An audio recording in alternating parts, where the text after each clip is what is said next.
میرے ساتھ محبت کرنے میں پھنس گیا، یا مجھ سے یہ یعنی کیا ہو گیا، یہ مجھ سے یہ یعنی مجھ سے بہت زیادہ مطلب یہ جو محبوب، یہ جو عاشق ہے مجھ سے بہت زیادہ متاثر ہو گیا.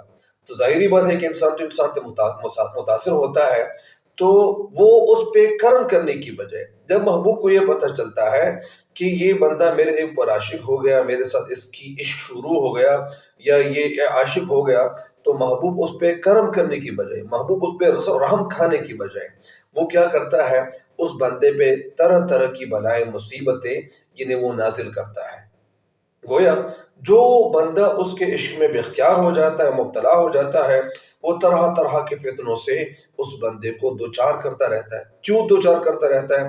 اصل میں محبوب اس کو یعنی آزماتا ہے. کیوں آزماتا ہے؟ کیا وجہ ہے آزمانے میں؟ اس کو کیا فائدہ ہے؟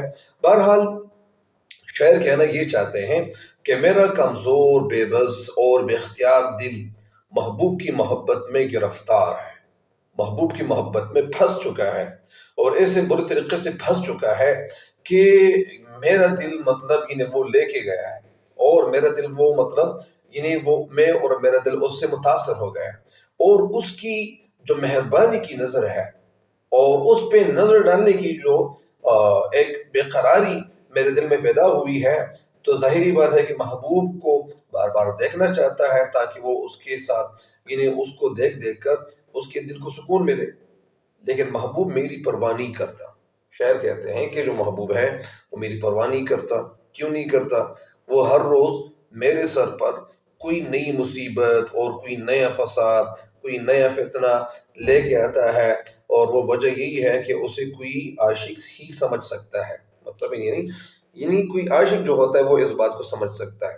اس شعر کے ساتھ جو ریلیٹڈ شعر ہے، جو شعری مثال ہے، یا جو شعری مثال ہے، وہ یوں ہے کہ غالب کا ایک شعر ہے کہ جس طرح ان کی بہت خوبصورت غزل ہے، اور وہ کہتے ہیں کہ وہ شعر کچھ یوں ہے کہ یہ فتنہ آدمی کی خانہ ویرانی کو کیا کم ہے، یہ فتنہ خانہ ویرانی کو کیا کم ہے، ہوئے تم دوست جس کے دشمن اس کا آسماں کیوں. یعنی اسی کے ساتھ یہ شعر ہے کہ دل ہی تو ہے، یعنی اس غزل کا پہلا شعر یہ ہے کہ دل ہی تو ہے نہ سنگ و خشت در سے بھر نہ آئی کیوں، روئیں گے ہم ہزار بار کوئی ہمیں ستائے کیوں. تو یہ اس کی طرح مطلب یعنی ایک شعر ہے کہ یہ فتنہ آدمی کی خانہ ویرانی کو کیا کم ہے، پھر تم دوست جس کے دشمن اس کا آسماں کیوں. مطلب یعنی اس کا یعنی یہ فتنہ آدمی کی خانہ ویرانی، خانہ کا مطلب کیا ہے؟ یعنی گھر، ویرانی مطلب یعنی گھر کو ویران کرنا. یعنی یہ جو فساد ہے جو گھر کو ویران کرتا ہے، کیا یہ فساد آدمی کے لیے، انسان کے لیے، اس کے گھر تباہ کرنے کے لیے یہ فساد کیا کم ہے؟ ہوئے تم دوست جس کے دشمن، تو تم جس کے دشمن ہو گئے، یعنی ہوئے تم دوست جس کے، یعنی تم جس کے دوست ہو گئے، دشمن اس کا کیا آسماں کیوں ہو. تو اس کا دشمن اس کا آسماں نہیں ہونا چاہیے، تم جیسے دشمن کی ضرورت ہے. مثلا کہنے کا مقصد یہ ہے کہ اگر تم اس کے دوست بن گئے، تو کہنے کا مقصد یہ ہے کہ اگر تم دوست بن گئے ان کے، تو اس کے لیے سب سے بڑا دشمن بھی تم بن گئے ہو. بہرحال یعنی شعر میں کہنا یہ چاہتے ہیں کہ اصل میں جو عاشق اور محبوب کی یہ جو محبت ہے، تو اس محبت کے حوالے سے شعر کہتے ہیں کہ عاشق و محبوب کی خاطر یعنی کن کن تکالیف سے گزرنا پڑتا ہے، کن کن مصیبتوں سے گزرنا پڑتا ہے، کن کن خطرناک حالات سے گزرنا پڑتا ہے، اور یہ بات صرف وہی بندہ جانتا ہے. اصل میں دنیا میں بہت سارے میدان ہیں، صرف محبت کا میدان نہیں ہے کہ صرف ایک محبت کا میدان ہے. دنیا میں ہر میدان مشکل ہی ہوتا ہے، لیکن کچھ لوگ اس میدان کو یا اس میدان کو سر کرنے کے لیے، اس کو عبور کرنے کے لیے، اس کو کنٹرول کرنے کے لیے، ایک منزل تک رسائی حاصل کرنے کے لیے وہ بے انتہا قسم کی محنت شروع کرتا ہے. تب وہ انسان اس محنت کی وجہ سے اس مقام تک پہنچ جاتا ہے. ایک بات یہ بھی ہے کہ جس طرح یعنی میں نے ایک عالم سے یہ بات سنی تھی، اور وہ مطلب بیان کر رہے تھے کہ اللہ تعالیٰ جب ایک بندے کو یعنی آخرت میں کوئی بڑا مقام دینا چاہے، کوئی بڑا رتبہ دینا چاہے، تو اللہ تعالیٰ اس بندے کو بیمار کرتا ہے. اصل میں یہ جو ابھی میں بات بتانے والا ہوں یہ اس کے ساتھ مطلب اتنا کنیکٹڈ نہیں ہے، لیکن کچھ نہ کچھ اس کے ساتھ تعلق ہے. تو وہ عالم کہہ رہے تھے کہ اللہ تعالیٰ اس بندے کو بیمار کرتا ہے، اور اس کی بیماری میں اللہ تعالیٰ اس کو مطلب کیا کرتا ہے، اس پہ ایک امتحان لے آتا ہے، تو وہ بیماری ان کے لیے ایک امتحان کے طور پر ہوتی ہے۔ پھر اللہ تعالیٰ اس بندے کو مطلب کیا کرتا ہے، اس کو اللہ تعالیٰ شفا دیتا ہے، اس کو اللہ تعالیٰ مطلب صحت دے دیتا ہے، اس کو اللہ تعالیٰ تندرستی سے نوازتا ہے، تندرستی دے دیتا ہے۔ تو پھر وہ بندہ جب تندرستی اللہ تعالیٰ کی طرف سے ان کو مل جاتی ہے تو اللہ تعالیٰ اس کو اس مقام تک پہنچ کے پہنچاتا ہے۔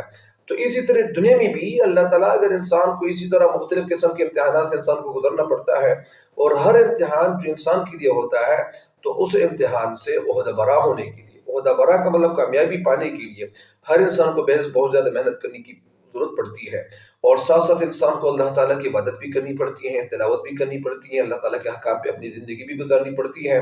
بہرحال بہت ساری باتیں ایسی ہیں کہ ہر انسان کو اس دنیا میں بہت سارے ایسے میدان ہیں، مثلا جو بھی میدان اگر میں کہہ دوں، اگر کوئی ٹیچر بننا چاہتا ہے تو ٹیچر بننے کے لیے بھی بہت زیادہ پاپل بیلنے پڑتے ہیں۔ پاپل بیلنا کا مطلب ہی بہت زیادہ محنت کرنی پڑتی ہے، پروفیسر بننے کے لیے، انجینئر بننے کے لیے، ڈاکٹر بننے کے لیے۔ اسی طرح ہر میدان کو آپ اس کو لیتے جائیں، دنیا میں ہر کوئی میدان جو ہوتا ہے اس کے لیے بڑی محنت کرنی پڑتی ہے۔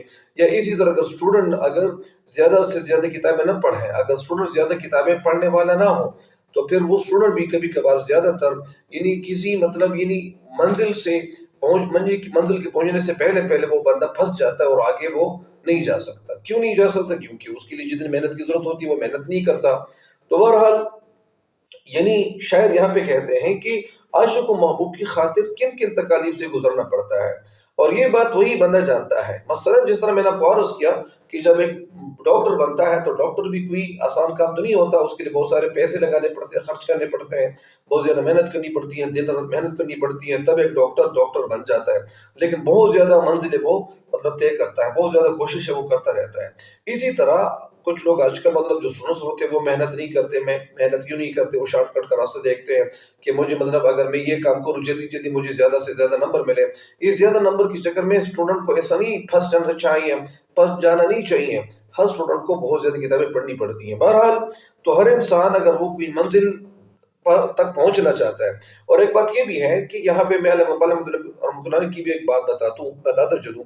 علامہ اقبال رحمۃ اللہ کے حوالے سے یہ بات مشہور تھی کہ وہ اگر کسی منزل پہ روانہ ہو جاتے تھے، جس منزل کو وہ پہنچنا چاہتے تھے، اگر وہ ایک راستے پہ جانا شروع کرتے تھے، ان کو اس منزل کا پتہ ان کو اس راستے کا پتہ چل جاتا تھا کہ یہ منزل آسان ہے، یہ راستہ آسان ہے، تو وہ اس راستے کو چھوڑ کر واپس لوٹتے تھے، واپس آ جاتے تھے گھر، کیونکہ وہ کہتے تھے کہ میں ایسے راستے پہ جانا نہیں چاہتا، میں اسی منزل پہ جانا نہیں چاہتا جو راستہ آسان ہو، جو منزل آسان ہو۔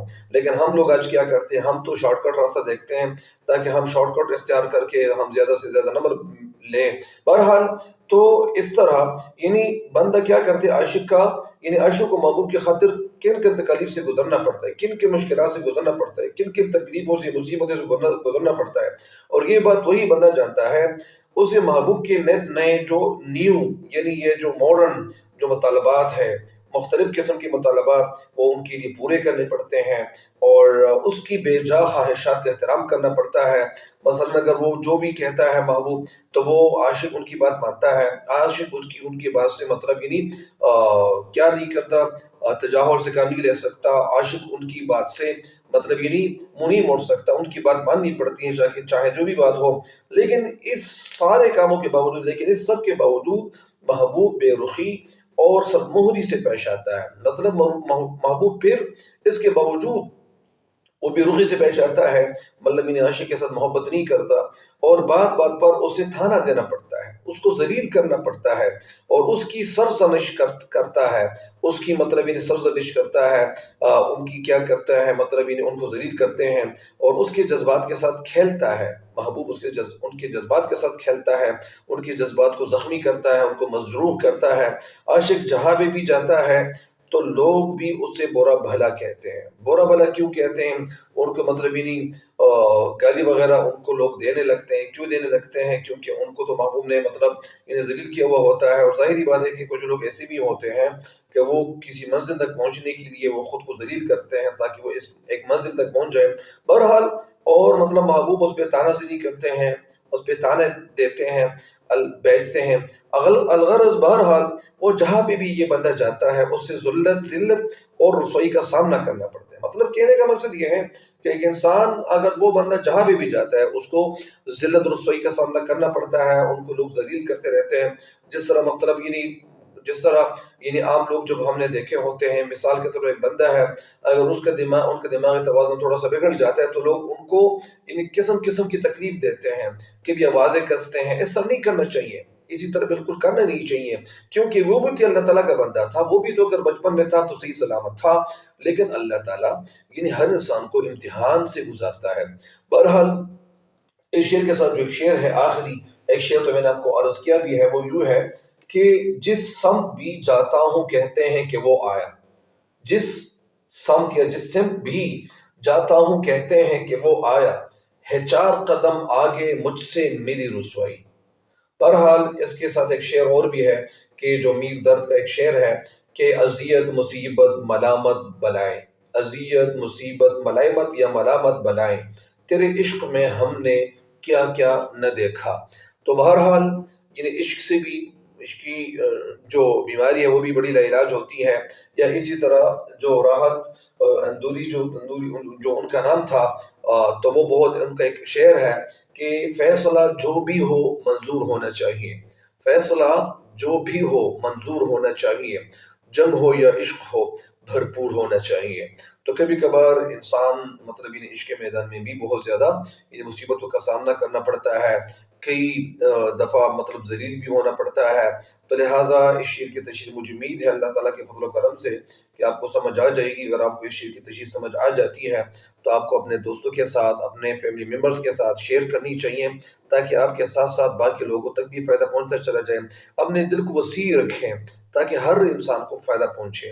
اصل میں کچھ لوگوں کے جو ذہن ہے وہ مطلب انہیں زیادہ ان کے وسیع نہیں ہوتے، وہ کہتے ہیں کہ بس فائدہ مجھے ہی فائدہ پہنچتا چلا جائے، باقی اگر وہ غرق ہو، ذلیل ہو، ان کے نمبر کم آ جائیں.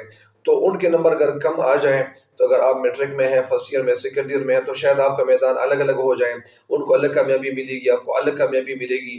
بہرحال امید ہے کہ آپ میری جو ویڈیوز ہیں ایک دوسرے کے ساتھ شیئر کریں گے. تب تک کے لیے مجھے بھی وہ یاد رکھیے گا. اللہ نگہبان.